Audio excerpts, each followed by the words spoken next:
Hey guys, I am ready to read the last chapter in Holes. I have both of my kids awake, so they are right kind of near me. So hopefully they don't say hi. They're both eating a snack, but you may hear them in the background. Okay, so what we had just read was when Stanley and Zero were in the back of Mrs. Marengo's BMW and the suitcase was between them. They hadn't opened it yet. But Mrs. Marengo was filling them in on how Stanley's father finally found an invention that eliminated odor from feet. And then she brought a sample out which smelled a little bit like peaches. So that kind of all ties the story together just a bit. So we're actually on part 3, filling in the holes. And this is chapter 50. Stanley's mother insists that there was never a curse. She even doubts when Stanley's great-great-grandfather really stole a pig.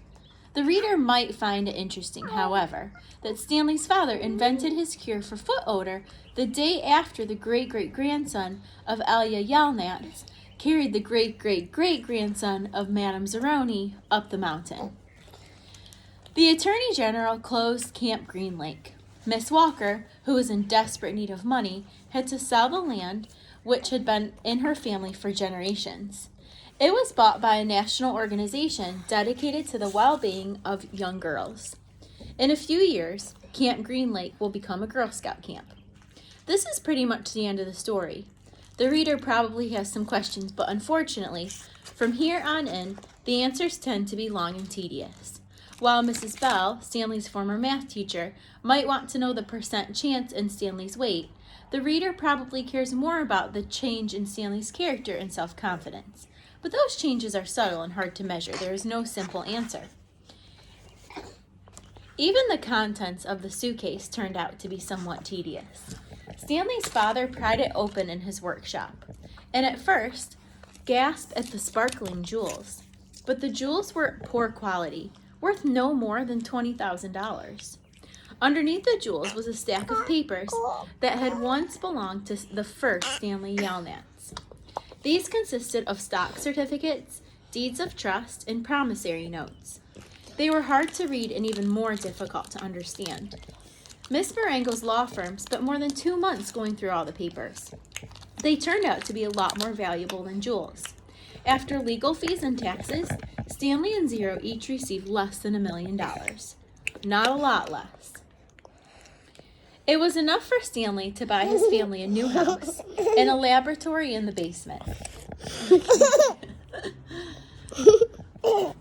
And for Hector to hire a team of private investigators.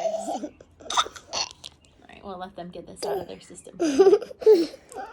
Okay, Ella, can you go sit over there so Tucker stops doing that? Okay, thank you.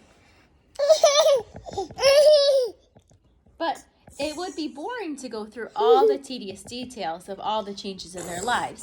Instead, the reader will be presented with one last scene, which took place almost a year and a half after Stanley and Hector left Camp Green Lake. You will have to fill in some holes for yourself. There was a small party at the Yelnats' house. Except for Stanley and Hector, everybody there was an adult. All kinds of snacks and drinks were set out on the counter, including caviar, champagne, and the fixings to make ice cream. The Super Bowl was on television, but nobody was really watching. It should be coming on the next break, Miss Marengo announced. A timeout was called in the football game, and a commercial screen came on. Everybody stopped talking and watched. The commercial showed a baseball game. Amid a cloud of dust, Clyde Livingston slid into home plate as the catcher caught the ball and tried to tag him out. "Safe!" shouted the umpire. The people at Stanley's house cheered, as if the run really counted. Clyde Livingston got up and dusted the dirt off his uniform. As he made his way back to the dugout, he spoke to the camera. "Hi, I'm Clyde Livingston, but everyone around me calls me Sweet Feet." "Way to go, Sweet Feet," said another baseball player, slapping his hat.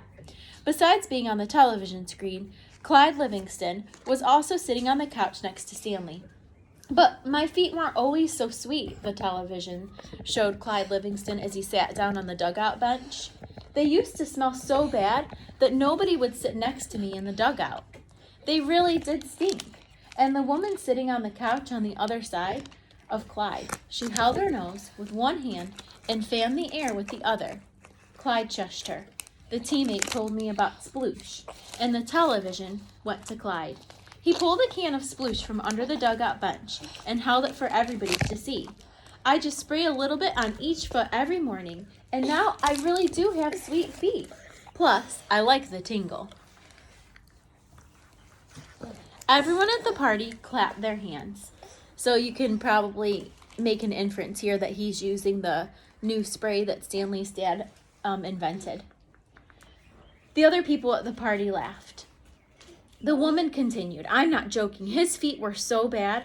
You've made your point, said Clyde, covering his mouth and looking at Stanley. Will you do me a favor, Stanley? Stanley raised and lowered his hand.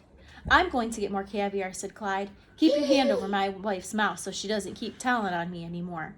He patted Stanley on the shoulder as he rose from the couch. Stanley looked uncertainly at him and then at Clive Livingston's wife. She winked at him. He felt himself blushed and turned away toward Hector, who was sitting on the floor in front of an overstuffed chair. Ella, shh.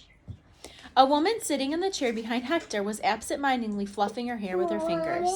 She wasn't very old, but her skin had a weathered look to it, almost like leather.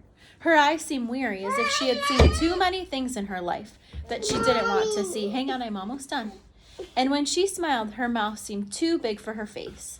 Very softly, she half sang, half hummed a song that her grandmother used to sing her when she was a little girl. If only the moon speaks no reply, reflecting the sun and all that's gone by.